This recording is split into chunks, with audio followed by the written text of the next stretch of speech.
హర్ష, నాకు మా ఇంటికి వెళ్ళాలనిపిస్తుంది. అదేంటి సడన్గా? పండగ కదా, ఇంటికి వెళ్ళి ఒక 1 month ఉందామని. 1 month కదా, పర్లేదులే వెళ్ళు. వద్దులే, నేను ఇక్కడే ఉంటా. మళ్ళీ ఏమైంది? అంటే నేను వెళ్ళిపోతే నువ్వు ఇక్కడ ఎంజాయ్ చేస్తావు కదా, నాకు అది వద్దు. అందుకే నేను ఇక్కడే ఉంటా.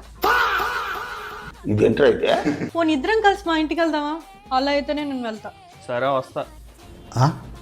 ఏంటంత స్లోగా ఎట్లా బండ్లో వెళ్తున్నావు? ఇలా అయితే మనం వెళ్ళినట్టే. ఎందుకింత ఫాస్ట్గా వెళ్తున్నావు? స్లోగా వెళ్ళావా? ఈ గతుకులు ఉన్నాయి, చూసుకో. అసలు నీకు డ్రైవింగ్ వచ్చా రాదా? నాకు ఒక గన్ ఇస్తారా? చాక్లెట్ తింటావా? బుద్ధుందా నీకు? నేను షుగర్స్ తిన్నాను తెలీదా? సర్లే ఎలాగో తీసుకొచ్చావు కదా, ఇచ్చి తగలాడు, తింటాను. అంత ఇబ్బంది ఏం వద్దులే. ఇమ్మన్నానా? హర్ష, నాకు మూడ్ స్వింగ్స్ ఎక్కువ, అప్పుడప్పుడు ఇలా అరుస్తూ ఉంటాను, ఏం అనుకోకు. నువ్వేం అనుకోలే, నాకు తెలుసు.